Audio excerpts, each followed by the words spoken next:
साथियों, आज का वीडियो एक प्रैक्टिस वीडियो है। क्वेश्चंस ज़रूर कम हैं लेकिन जितने भी हैं सॉलिड हैं। जी हाँ दोस्तों, मैं नहीं कहता कि क्वेश्चन एग्ज़ाम में आएंगे ही। मैं झूठा आश्वासन आपको क्यों दूं कि क्वेश्चन मैं जो करा रहा हूँ एग्ज़ाम में आएंगे ही। मैंने अपना प्रयास किया है, सिलेक्टेड क्वेश्चन लिया है, ऐसे क्वेश्चंस लिए हैं जो कि एग्ज़ाम में आए हुए हैं या जिनके आधार पर क्वेश्चन से बने हैं। ठीक है, ऐसे प्रश्नों का सिलेक्शन मैंने आज के वीडियो में किया है। ठीक है, झूठा आश्वासन मैं नहीं दूंगा आपको कि नहीं ये एग्जाम में आएंगे ही, पढ़ लीजिए आप निश्चित तौर पे आएंगे, ऐसा मैं कुछ कहने वाला नहीं हूँ। ठीक है, बाकी आप समझदार हैं। ठीक है, चलिए वीडियो को स्टार्ट करते हैं, प्रश्नों का सिलसिला शुरू करते हैं। पहला क्वेश्चन है कि निम्नलिखित में से भारत के किस राज्य में सबसे कम ग्रामीण जनसंख्या निवास करती है। ठीक है, इस टाइप के क्वेश्चन से एसएससी जीडी में भी बनेंगे और दिल्ली पुलिस में बन ही रहे हैं। ठीक है, तो निम्नलिखित में से भारत के किस राज्य में सबसे कम ग्रामीण जनसंख्या निवास करती है। ठीक है, तो इसका जो राइट आंसर है वो है ऑप्शन नंबर बी, सिक्किम। ठीक है, सिक्किम में सबसे कम ग्रामीण जनसंख्या निवास करती है। वहीं अगर आपसे बात किया जाए कि सबसे ज़्यादा जनसंख्या किस राज्य में निवास करती है तो यूपी। ठीक है, यूपी की जनसंख्या सबसे ज़्यादा है। ठीक है, चलिए क्वेश्चन नंबर 2। अगला प्रश्न है कि दक्षिण एशियाई क्षेत्रीय सहयोग संगठन, ठीक है, मतलब सार्क का मुख्यालय कहाँ स्थित है। तो दक्षिण एशियाई क्षेत्रीय सहयोग संगठन का मुख्यालय कहाँ स्थित है? काठमांडू में स्थित है। ठीक है, अच्छा नाटो का मुख्यालय कहाँ स्थित है? नाटो, ठीक है, नाटो का मुख्यालय कहाँ स्थित है? इसका मुख्यालय स्थित है ब्रुसेल्स में। ठीक है, तो ये चीज़ें आपको ध्यान में रखनी है, इस टाइप के क्वेश्चन से बनते हैं। अगला क्वेश्चन है कि सलीम अली पक्षी विहार किस राज्य में स्थित है। देखिए, सलीम अली के नाम से दो जगह है, मतलब दो हैं जो है, तो दोनों अलग अलग जगह पर है। ठीक है, तो मैं सलीम अली पक्षी विहार की बात कर रहा हूँ। एक है सलीम अली राष्ट्रीय उद्यान। ठीक है, सलीम अली राष्ट्रीय उद्यान। तो सलीम अली राष्ट्रीय उद्यान की अगर बात करूं तो वो है कहाँ? वो है जम्मू कश्मीर में। ठीक है, जम्मू कश्मीर के श्रीनगर में है। ठीक है, लेकिन अगर यहाँ पे बात हो रही है सलीम अली पक्षी विहार किस राज्य में है, तो इसका जो राइट आंसर है वो है गोवा। ऑप्शन नंबर सी इसका राइट आंसर है। ठीक है, चलिए क्वेश्चन नंबर 4। निम्नलिखित में से कौन सा राष्ट्रीय उद्यान छत्तीसगढ़ में स्थित है। ठीक है, तो छत्तीसगढ़ में स्थित है गुरु घासीदास राष्ट्रीय उद्यान। ठीक है, सलीम अली राष्ट्रीय उद्यान के बारे में आपको मैंने बता ही दिया कहाँ पर है ये श्रीनगर में है। कहाँ है? श्रीनगर में स्थित है। ठीक है, और सलीम अली पक्षी विहार के बारे में ऊपर भी बात ही हुआ है। कहाँ है ये गोवा में है। ठीक है, चलिए नेक्स्ट क्वेश्चन देखते हैं। मध्य प्रदेश के उज्जैन में स्थित महाकालेश्वर मंदिर किस नदी के समीप स्थित है। महाकालेश्वर मंदिर किस नदी के मतलब बात हो रही यहाँ पे कि उज्जैन किस नदी के किनारे स्थित है। मेन बात तो ये है। ठीक है, तो उज्जैन किस नदी के किनारे स्थित है? ये है शिप्रा नदी के किनारे स्थित है। अच्छा, यहाँ पे गंगा नदी की बात हो रही है, तो गंगा नदी के किनारे कौन सा प्रसिद्ध शिवलिंग है? काशी विश्वनाथ। ठीक है, चलिए अगला क्वेश्चन है कि राष्ट्रपति के निर्वाचन मंडल में इनमें से कौन शामिल है। यहाँ जो ऑप्शन आपको दिए गए हैं इनमें से कौन राष्ट्रपति के निर्वाचक मंडल में शामिल हैं। तो ऑप्शन नंबर जो सी है, मतलब संसद के दोनों सदनों के निर्वाचित सदस्य एवं राज्य विधानसभा के निर्वाचित सदस्य। ठीक है, तो ऑप्शन नंबर सी इसका राइट आंसर है। मेरे ख्याल से आप लोग भी मेरे साथ साथ कर रहे होंगे जरूर। ठीक है, मेरे साथ साथ आप भी देखते चलिए कितना क्वेश्चन आप कर पाते हैं। अगला प्रश्न है कि निम्नलिखित में से कौन सा व्यक्ति शहनाई से संबंधित नहीं है। ध्यान दीजिएगा वर्ड पर, शहनाई से संबंधित नहीं है। बिस्मिल्लाह खां ये तो फेमस हैं। यस, बल्लेश का भी संबंध शहनाई से है, आनंद लाल का भी संबंध शहनाई से है। तो कौन नहीं है? विलायत खान। विलायत खान का संबंध किससे है? सितार से है। किससे है? सितार। ठीक है, विलायत खान का संबंध किससे है? सितार से है। नेक्स्ट क्वेश्चन देखते हैं। स्कर्वी रोग किस विटामिन की कमी से होता है? ठीक है, तो स्कर्वी रोग विटामिन सी, मतलब जो ऑप्शन नंबर जो बी आपका है वो राइट आंसर है। विटामिन सी की कमी से स्कर्वी रोग होता है। विटामिन ए की कमी से क्या होता है? रतौंधी होता है। ठीक है, विटामिन ए की कमी से रतौंधी होता है। विटामिन डी की कमी से क्या होता है? रिकेट्स, मतलब सूखा रोग। ठीक है, और विटामिन बी की कमी से क्या होता है? Beriberi. ठीक है, बेरी बेरी रोग होता है। ठीक है, चलिए क्वेश्चन नंबर 9। 2011 की जनगणना के अनुसार सबसे अधिक अनुसूचित जातियां किस राज्य में निवास करती हैं? ठीक है, तो इसका जो राइट आंसर है वो है option number A, Mizoram. Mizoram इसका राइट आंसर है। ठीक है, आइए थोड़ा डिटेल में बात कर लेते हैं। ठीक है, देखिए लक्षद्वीप केंद्र शासित प्रदेश है जिसमें अनुसूचित जनजाति की जनसंख्या जो है वो 94.8% है। ठीक है, तो केंद्र शासित प्रदेश की अगर बात करें तो सबसे ज़्यादा जो है लक्षद्वीप में अनुसूचित जनजाति निवास करती है। ठीक है, और अनुसूचित जनजातियों की जो साक्षरता दर है वो मिजोरम में सबसे ज़्यादा है। ठीक है, ये बात हो गई। ठीक, कितना है? 91.7%। ठीक है, और आंध्र प्रदेश में सबसे कम 49.2% है। वहीं अगर आपसे पूछा जाए कि किस राज्य में अनुसूचित जातियों की संख्या सबसे ज़्यादा है तो है पंजाब। पंजाब में अनुसूचित जातियों की संख्या सबसे ज़्यादा है। तो ये जो आंकड़े हैं ये 2011 की जनगणना के अनुसार हैं। ठीक है, अगला क्वेश्चन है कि निम्न में से कौन पहली मुस्लिम शासिका है? तो ऑप्शन नंबर जो बी है रजिया सुल्तान इसका राइट आंसर है। रजिया सुल्तान जो है पहली मुस्लिम शासिका है। रजिया सुल्तान किसकी बेटी थी? तो ये इल्तुतमिश की बेटी थी। ठीक है, अगला प्रश्न है कि वाडा का फुल फॉर्म क्या होता है? WADA, वाडा। वाडा का फुल फॉर्म क्या होता है? World Anti Doping Agency. जी हाँ, ऑप्शन नंबर बी जो है इसका राइट आंसर है। अच्छा, वाडा के साथ साथ एक चीज और जान लीजिए आप, नाडा। हाँ, नाडा पूछा जाता है अक्सर। नाडा क्या होता है? NADA, नाडा।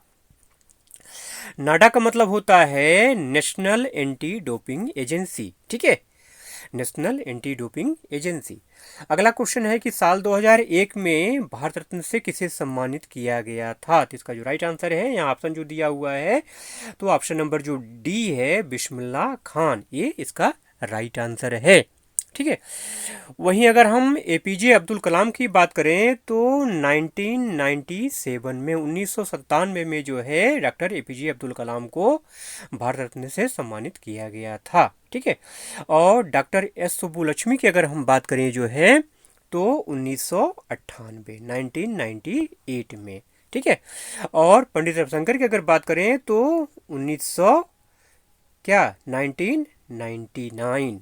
ठीक है, 1999 में। ठीक है, ठीक, चलिए अगला क्वेश्चन है कि डॉक्टर भीमराव अंबेडकर ने 1956 में हिंदू धर्म को छोड़कर कौन सा धर्म अपनाया था?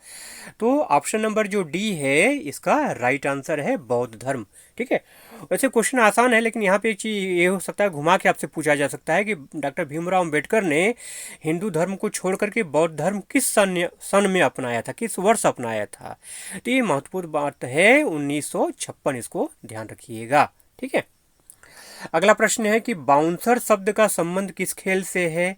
ठीक है, तो इसका संबंध है क्रिकेट से। ऑप्शन नंबर बी, आसान क्वेश्चन है। तो अगला प्रश्न है कि ओलंपिक खेलों में पुरुषों के डिस्क फेंक प्रतियोगिता के चक्के का वजन कितना होता है? तो ऑप्शन नंबर जो सी है इसका, ये इसका राइट आंसर है। ठीक है, 2000 ग्राम, मतलब 2 किलो। ठीक है, आइए थोड़ा आपको डिटेल में बता देते हैं, पुरुषों महिलाओं दोनों की बात कर लेते हैं। ठीक है, देखिए ओलंपिक खेलों में चक्का डिस्क प्रतियोगिता में एथलीट पुरुषों के लिए 2 किलो वजन। ठीक है, व्यास अगर पूछा जाए तो 22 सेंटीमीटर होता है चक्के का। ठीक है, जो चक्का होता है उसका व्यास कितना होता है? 22 सेंटीमीटर। और महिलाओं के लिए 1 किलो, मतलब 18 सेंटीमीटर व्यास की वजन वाली धातु डिस्क फेंकते हैं।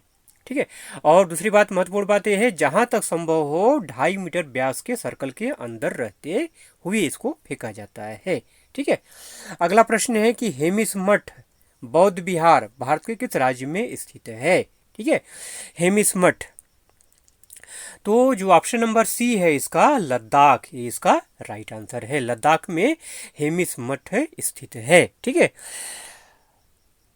वहीं अगर हम बात करें पश्चिम बंगाल की, तो पश्चिम बंगाल में धूम मठ है। कौन सा है? धूम मठ। ठीक है, ये ध्यान रखना है आपको। और अगर सिक्किम की बात करूं जो है, तो सिक्किम में है जो है रूमटेक। कौन सा है? रूमटेक। ठीक है, रूमटेक मठ जो है ये सिक्किम में स्थित है। ठीक है, चलिए अगला क्वेश्चन देखते हैं। निम्नलिखित में से किस पंचवर्षीय योजना को पूर्ण होने से 1 वर्ष पूर्व ही समाप्त कर दिया गया था?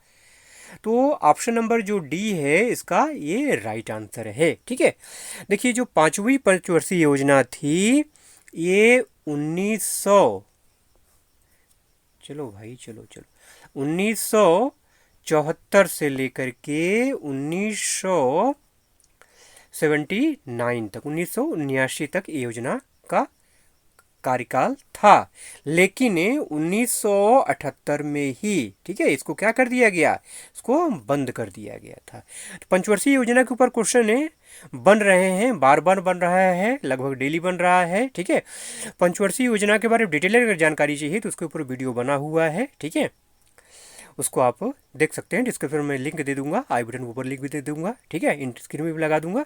तो पंचवर्षीय योजना के बारे में पूरा डिटेल आपको वहां से मिल जाएगा। तो 5वीं जो पंचवर्षीय योजना थी उसको 1 साल पहले ही समाप्त कर दिया गया था। ठीक है, तो अगला प्रश्न है कि प्रसिद्ध झाबेरी बहनों का संबंध मणिपुर के किस नृत्य से है? अब इससे आसान क्वेश्चन तो कुछ नहीं मिलेगा, घुमा दिया है थोड़ा सा। ठीक है, मणिपुर में तो एक ही नृत्य है। कौन सा? मणिपुर नृत्य। हाँ, शास्त्रीय नृत्य कौन सा है? मणिपुरी है। मणिपुर में मणिपुरी, जो कि नाम से संबंधित है। बाकी जो शास्त्रीय नृत्य हैं वो नाम से, राज्यों के नाम से संबंधित नहीं है, लेकिन मणिपुर का जो शास्त्रीय नृत्य है वो मणिपुर के नाम पर ही है, मणिपुरी। तो झाबेरी बहनों का संबंध किससे है? मणिपुरी नृत्य से है। ऑप्शन नंबर जो बी आपका है इसका राइट आंसर है। ठीक है, अगला क्वेश्चन है कि अंबुवाची महोत्सव का संबंध निम्न में से किस मंदिर से है? तो अंबुवाची महोत्सव या अंबुवाची मेला ये असम में लगता है। कहाँ लगता है? असम में। तो असम में कामाख्या देवी का मंदिर है, कामाख्या मंदिर। ऑप्शन नंबर जो बी है ये इसका आपका राइट आंसर है। तो अंबुवाची महोत्सव का संबंध किससे है? कामाख्या मंदिर से है। ठीक है, ये आपको ध्यान में रखना है। कामाख्या मंदिर कहाँ है? असम में है। ठीक है, काशी विश्वनाथ मंदिर कहाँ है? वाराणसी में है। ठीक है, चलिए अगला प्रश्न है कि प्रधानमंत्री सुरक्षा बीमा योजना के तहत धारक को कितने रुपए का दुर्घटना जीवन बीमा दिया जाता है? ठीक है, जिसका जो राइट आंसर है वो है ऑप्शन नंबर बी, 2 लाख रुपए। ठीक है, ऑप्शन नंबर बी, 2 लाख रुपए। वैसे जो टोटल कवर है वो है 20 लाख रुपए। टोटल कवर कितना है? 20 लाख का है, लेकिन दुर्घटना जो जीवन बीमा होता है वो 2 लाख का होता है। ठीक है, अगला प्रश्न है कि भीम यूपीआई में यू का अर्थ क्या है? तो ऑप्शन नंबर जो बी है इसका राइट आंसर है यूनिफाइड, यूनिफाइड पेमेंट इंटरफेस। ठीक है, अगला प्रश्न है कि चौथ कर प्रणाली की शुरुआत किस शासन में हुई थी? तो चौथ कर प्रणाली की शुरुआत मराठा शासन में हुई थी। मराठा शासकों के द्वारा इसको शुरू किया गया था। वहीं अगर आपसे पूछा जाए कि जब्ती कर प्रणाली की शुरुआत कब हुई थी? तो मुगल शासन में हुई थी। किसके द्वारा हुई थी? राजा टोडरमल के द्वारा हुई थी। ध्यान रखिएगा, अक्सर पूछा जाता है क्या? जब्ती। ठीक है, जब्ती कर प्रणाली। ठीक है, जब्ती, ध्यान रखिएगा इसको। ठीक है, अगला प्रश्न है कि जनसंख्या में प्रति 1000 पुरुषों पर महिलाओं की संख्या को क्या कहा जाता है? तो उसको बोलते हैं लिंगानुपात। मतलब जो ऑप्शन नंबर बी है इसका राइट आंसर है। ठीक है, अगला प्रश्न है कि 2011 की जनगणना के अनुसार किस भारतीय केंद्र शासित प्रदेश की जनसंख्या सबसे ज्यादा है?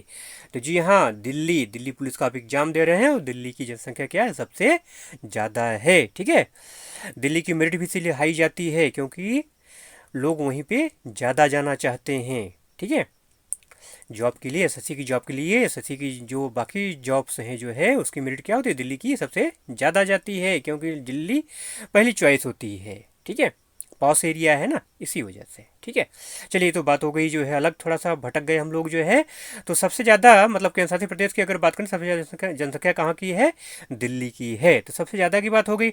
अब अगर सबसे कम की बात करें तो वो सबसे कम है लक्षद्वीप की। लक्षद्वीप की जनसंख्या क्या है? सबसे कम है। ठीक है, केंद्र शासित प्रदेश में। ठीक, अगला प्रश्न है कि दल बदल कानून का संबंध किस अनुसूची से है? तो 10वीं अनुसूची, ऑप्शन नंबर जो डी है इसका राइट आंसर है। दल बदल कानून का संबंध है 10वीं अनुसूची से है। साथियों, आज का वीडियो अगर आपको अच्छा लगा हो तो प्लीज़ चैनल को लाइक शेयर जरूर करिएगा और सब्सक्राइब करके बेल आइकन जरूर से प्रेस कर लीजिएगा। पूरा वीडियो आपने देखा, इसके लिए आपका बहुत बहुत धन्यवाद।